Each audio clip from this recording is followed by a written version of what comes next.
Among the hundreds of names of U.S. service members who died in Afghanistan, you'll find that of Danny Chen. On October 3rd, the 19-year-old was found dead of what officials described as a self-inflicted gunshot wound to the head.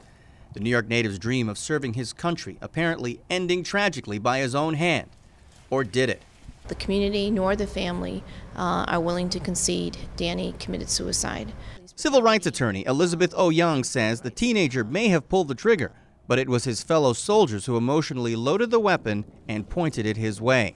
U.S. officials say that Danny Chen was brutally hazed right before he died. He was pulled from his bed and dragged on the ground, that he was made to do a leg crawl on the ground while other soldiers pelt him with rocks. The United States Army arrested 8 soldiers in connection to Chen's death.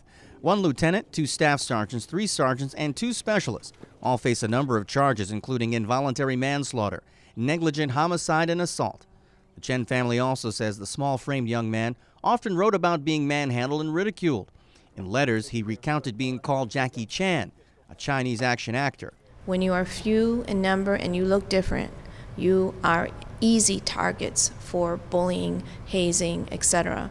When Chen volunteered to join the U.S. Army, he was one of thousands of American teenagers to enlist in the U.S. Armed Forces during a time of war. All are taught about the prospect of either killing their enemy or being killed by them. But it seems that few are prepared for the possibility of taking their own lives. In 2011 alone, 154 U.S. service members on active duty committed suicide.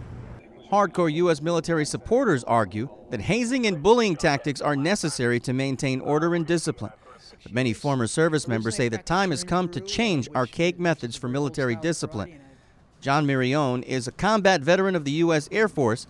He's launched a nationwide anti-bullying campaign. It's not just our military, every military, it's the same format. You know, it's how much abuse can they take to prepare them for war, to prepare them for this, to witness the worst evil, and to put them through that, to simulate it to a point where they start to believe it becomes too extreme. Danny Chen's family says they want stronger anti-hazing and anti-bullying standards in the U.S. military, as well as a transparent process in the prosecution of those charged in his death. A trial date for the soldiers has not been set.